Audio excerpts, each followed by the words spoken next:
Ito nga ho ang pag-usapan natin ngayon mga reaction ng DPH. Ito nga po kasi si Gibo Teodoro mga update. Nagmamakaawa ho dito sa ating mga kababayan. Dahil nga sa papalapit na itong malaking bagyo na ho itong si Uwan. Itong sobrang lakas ho na kung tutuusin daw mas malaki daw ho kay Yolanda. Kasi itong si Teodoro, pilit niya hong pinapalikas itong ating mga kababayan na naintindihan naman ho natin. Pero sa ating mga kababayan dito, mga kapwa Pilipino, ayaw hong lumigas, yung parang ayaw sumunod kay Teodoro. Ito siguro yung pinapakita ng ating mga kababayan, mga ka-update na yung ayaw na hong sumunod dito sa mga habilin ng gobyerno. Dahil alam ho nila ang korupsyon sa ating bansa. Kasi sinabi ho dito ni Teodoro, mga update, kung hindi ka lilikas dyan sa inyong lugar, huhulihin ka. Isipin mo yun, hindi ka lang lilikas dyan sa lugar mo, imbis na tulungan ka, ang gagawin sa inyo, ikukulong ka pa. Kaya mga update, direktahin na ho natin ito. Kung bago lang ho kayo sa ating channel, isang like, isang share, isang subscribe lamang ho. Malaking tulong na ho yan. Pakinggan ho natin itong si Idol General's Viewpoint. Ukol dito kay Teodoro kung saan gusto niya pang arestuhin itong mga Pilipinong masasalanta ng bagyong Uwan. Magandang araw mga kaibigan. Bigyan natin ng reaction, opinion ngayon itong post ng Bilyonaryo News Channel. Kaya, share ko muna. Tungkol ito sa pahayag ni Defense Secretary Gibo Teodoro na medyo nakakabahala. NDRRMC Chairperson and Defense Secretary Gilberto Teodoro Jr. warned, nagbabala, that residents who refuse to comply with police enforced evacuation orders may face charges for disobedience to a person of authority. So, kakasuhan. Yung mga mabibiktima nga ng bagyo, kakasuhan pa. Ano ba yan? Gibo ordered forced evacuation after reports that some residents refuse preemptive evacuation orders. Mamaya, tayo dyan? Dyan tayo Bakit ang mga residente parang ayaw nang sumunod sa gobyerno? Mga ka-update, hindi nga naman ho natin masisi itong mga ating kababayan na ayaw umalis sa kanilang tirahan. Kasi nga ho, itong gobyerno, hindi naman ho mangyari yung mga ganyang sakuna kung meron ho tayong daluyan ng tubig. Tubig baha. Meron kung maayos ho sana, itong mga drainage, dike, lahat ho sana ng pagtutuluyan ng tubig, maayos. Diba? Kaso mga ka-update, wala ho. Tignan nyo yung napiperwisyo, milyon-milyong tao. Milyon-milyon tao ho, pati gamit, bahay, mga ating kababayan na nababawian ng buhay, nasasawi ho dyan sa bagyo na makatulad niyan. Si Tino, yung bagyong Tino, kung hindi tayo magkakamali mga kabdit, nasa 222 daw ho yata yung nasawi. Or basta nasa around 200 persons ho na alam niyo na ho na nabawian ng buhay. Tapos nasa 100 pa daw ho yung nawawala. Tapos ngayon, sasalantain na naman ho tayo ng bagyo. Napakalaking bagyo, sinakop ho yung buong Pilipinas. Ganyan ho kalaking bagyo. Isipin ho ninyo kung may maayos ho tayo mga flood drainage, flood control projects na napatupad. Hindi ho tayo magkaganito. Kung babagyo man ho, hindi naman ho siguro aabot ng ganyang kalala tulad ngayon. Di ba? Kaya malaking bagay ho yung proyektong flood control projects na yan, pero wala ho nangyari. Kaya itong ating mga kababayan, galit na gulit dito sa gobyerno. Dahil mismong gobyerno, tinataksil yung taong bayan, yung mga Pilipino. Nasasaktan, nahihirapan yung ating mga kababayan, lalo na ho yung mga nasalanta. Tapos meron pa ho ngayon, di ba? Sino ho ba yung nakakaawa? Tayo ho. Sino ho yung nakikinabang yung mga magnanakaw ho dyan sa gobyerno ni Marcos? Kaya ngayon, hindi ho natin sila masisi. Isipin ho ninyo, forced evacuation, sige, tama na lumikas muna yung ating mga kababayan, pero hindi ho kailangan yan na pag hindi sumunod sa inyo, kukulong mo. Di ba? Hindi ho tama yung sinasabi nitong si Gibo Teodoro. Di ba? Ito ang pahayag ng Defense Secretary. Ayaw po natin umabot sa ganoon dahil buhay po ang ating pinagtatanggol dito. Kaya po hinihikayat natin, bagamat marami tayong reports na natatanggap na ayaw lumikas ang mga tao na hinihikayat na lumikas, sumunod na po tayo. Okay, so bakit ayaw sumunod? Ito, opinion ko lang ito ha. Mga tao ngayon, galit na sa pamahalaan dahil sa nangyayaring korupsyon. Parang, it's a way of showing their protest. Hindi na, itong mga taong ayaw sumunod, anong ibig sabihin yan? Hindi sila takot mamatay? Hindi sila takot, what's this? Masalanta? I believe so. Sino bang hindi matakot sa bagyo?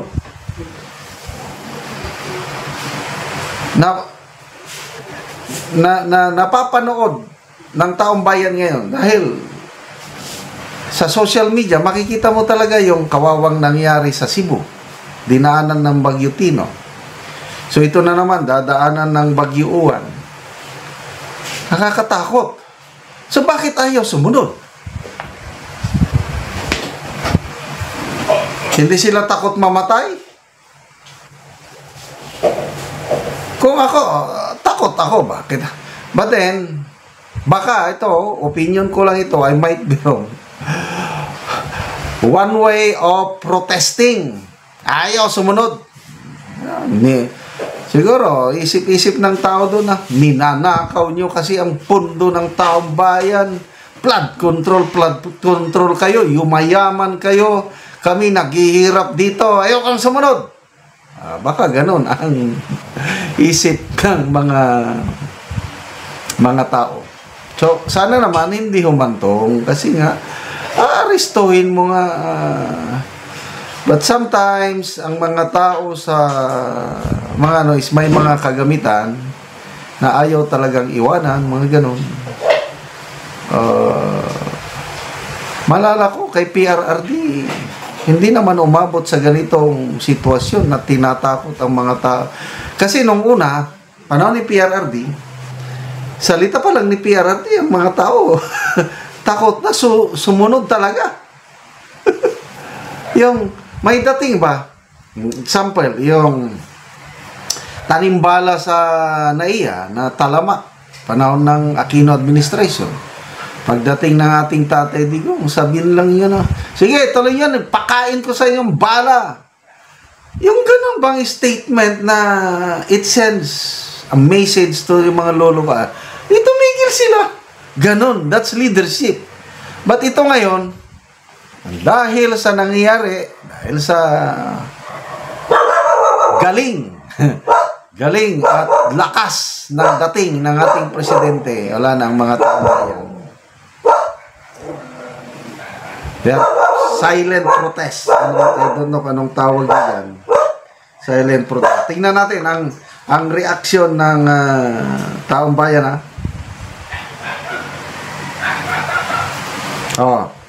17,000 nag-react. 11,000 tumatawa, 2,400 ang galit. So, this is 13. So, 3,700 lang nag-like. Around 85% tumatawa sa mga pronouncement na ganito ng gobyerno. Ulang na talaga. Diodorin Sags. Kasi wala nang totoo sa mga sinasabi nyo. Kaya ang mga tao kahit buhay nila nakasalay, hindi na maniwala sa gobyernong ito. At bakit ngayon lang? Dapat noon, wala pang bagyo, may aksyon na kayo. Loca Asek, Crocodile Presscon, Leonor Cibrian, biggest money heist season, Philippine version. Leonor Ababon, lights, camera, action ka pa. Pa-presscon lang kayo dyan. So you see, itong mga comments, may hinanakit na parang, you do not really care for us. Kayo, mga powers that be, salita lang kayo, pinapabayaan nyo kami. Kaya hindi kami maniwala sa inyo. Buhay namin ang nakataya, bahala kami sa buhay namin. Ganun na po ang predicament ngayon. Sa aking opinion lang ha. Oh. Vanessa Uncada, mag-evacuate kayo kasi ang kapalit 5K lang ang buhay natin. Oh, tingnan nyo. Anong klaseng presidente na bibisitahin mo ang mga nasalanta ng bagyo? Para promisan mo, okay, bibigyan namin kayo ng 5,000. Kung tama nga naman yung pag-iisip mo, Kabdi, yung presidente nyo ganyan, ano pa hong aasahan natin? Nasalanta ka ng bagyo, bibigyan ka 5,000. Tapos pag walang-wala ka na daw mga Kabdi, yung walang gamit, lahat daw bibigyan ka niya daw ng 10,000. Diyan ka lang makakakita ng presidenteng ganyan ng pag-iisip. Kaya ano po bang expect natin? Kasi nga di ba tinatawag na ngagba etong si Marcos?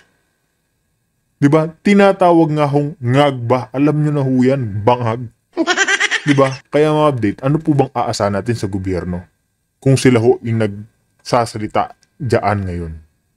Wala tayong maaasahan sa kanila. Para sa mga damaged houses at 10,000 para ma-destroyed, para makapagsimula kayo. Ano? Happy ang mga tao? Alam nila, pera nila yan. Hindi nyo pera, tapos magbigay naman lang kayo, kakapiranggot. Kung ako, wag na lang, inyo na lang yan. Anong maipatayo ng 5,000, be? Palibasa, hindi kayo bumibili ng yero at mga pako kung hindi nyo alam ang presyo. Magbigay kayo ng tulong, kakapiranggot pa. Kaya wala nang maniwalang tao sa inyo. Okay, salamat mga kaibigan. O di ba mga kabdit, isusunod na rin po natin itong si Congress Meow at itong si Auntie Claire Castro na pinagbobotohan kung sino nga ba ang mas bet nyo. Kung kayo mga kabdit, sino po ba ang mas bet nyo? Si Auntie Claire na talakera o si Congress Meow na butangera din na alam naman po natin kung magbunga nga dyan sa mga magnanakaw, solid, diba? Kaya pili ho po kayo. Sunod na rin ho natin ito. Magandang araw mga kaibigan. Bigyan natin ng reaction, opinion ngayon, itong post ni Saint SB. Sabi niya, survey. Kanino ka mas magtitiwala? Kay Congressman Meow, Kiko Barsaga, versus Auntie Claire, attack dog ni Boy Ngagba. So ito, Auntie Claire, heart. Yung nagtitiwala kay Auntie Claire. Kay Congressman Meow naman, like. So, botohan. Ako, nalingaw. Nalingaw sa Tagalog. Nag-enjoy. Nag-enjoy ako sa mga ganitong post at bumoboto na rin ako. Sino bang nagpasimula itong ipis? Basta ang nagsimula to, ipis Labanan ng ipis versus sino bang unang kinalaban ng ipis? Si PBBM ba? Grabe. Talong-talo talaga si PBBM sa labanan niya sa ipis. And then, kumalat na. Ipis versus BP Sara, wala rin. Palagi namang talo si Ipis, basta si BP Sara ang kanyang katapat. Kanina umaga, pinaglaban-laban ang apat na PNP chief. General Marbel, General Nartates, General Torre, General Bato. Sinong gusto nyo? Ay nako, landslide win si General Bato. si Torre, pinakamababa. O ito ngayon, tingnan natin. Torre. Auntie Claire versus Congressman Barsaga. Sino ang mas pinapaniwalaan? Okay, ito na. 5,800 people who reacted. Ang nag-like. Ang nag-like, Barsaga. Nagtitiwala. 5,700. Ang nag-love. Ang love, si Auntie Claire. 113 lang. So, makikita nyo, no? Ilang percent? 113. Mga 1% lang siguro ang nagtitiwala kay Auntie Claire. Oh, speaking of Auntie Claire, may nabasa akong post na okay naman ako sa taong bayan, sabi niya. Okay ako sa taong bayan. Okay daw siya sa taong bayan. Mga DDS lang ang kontra sa akin. So, believe sa sarili ba?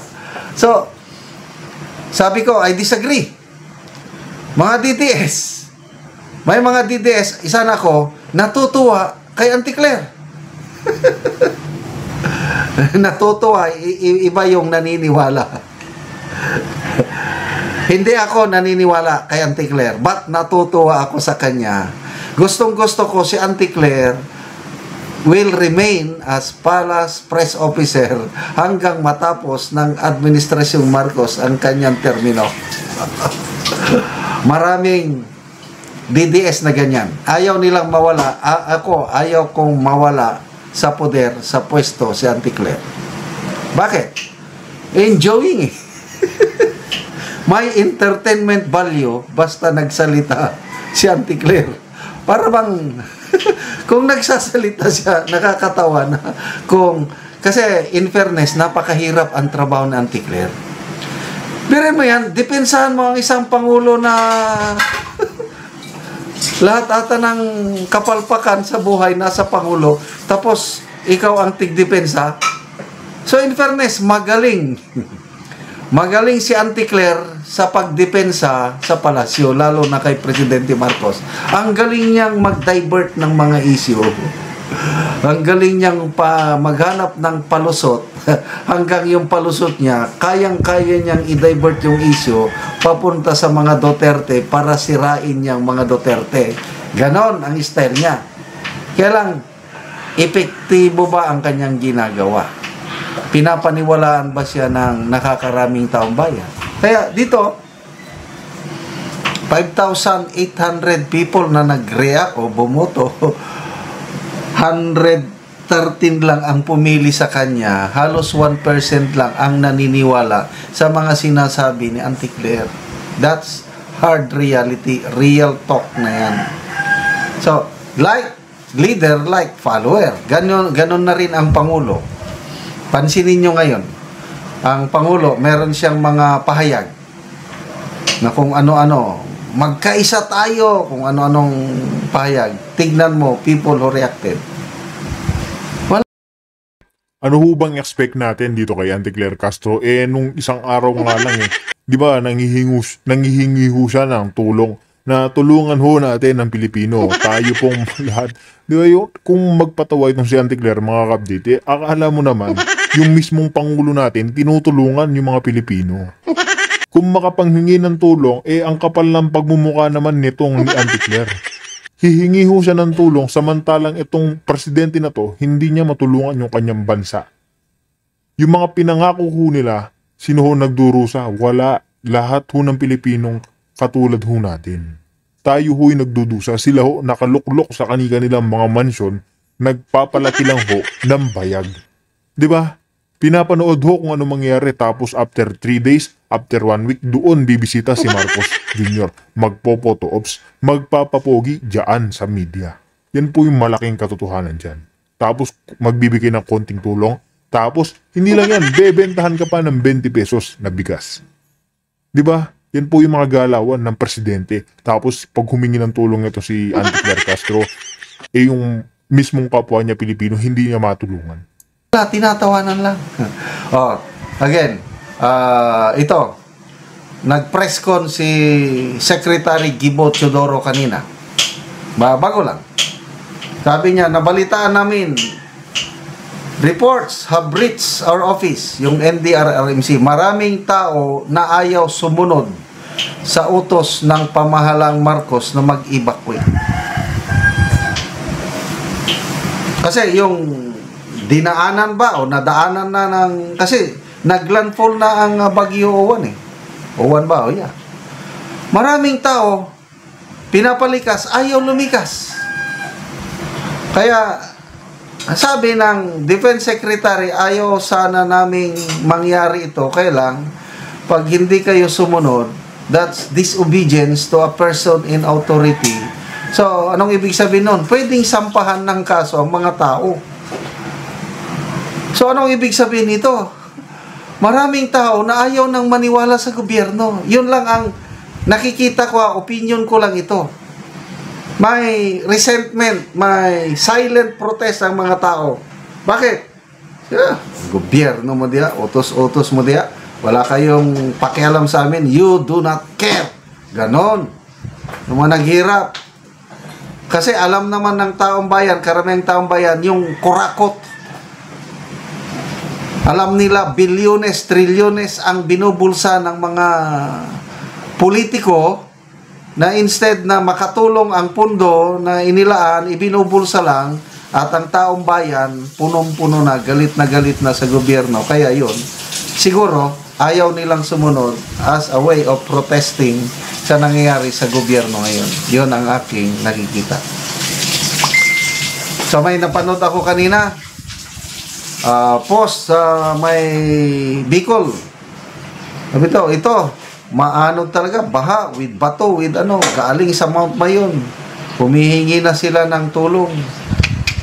Nag-post si General De Leon, nasa Albay din. Sabi niya, ayaw pa kaming iwanan ni Uwan. So, grabe, sunod-sunod itong mga sakuna na tumatama sa ating bansa. So, God save the Philippines. Salamat mga kaibigan sa inyong pagsubaybay sa ating channel. Nakakatulong kayo ng malaki sa tribong Talandig ng Bukidnon dahil ang income natin sa channel na ito pantulong po sa tribo.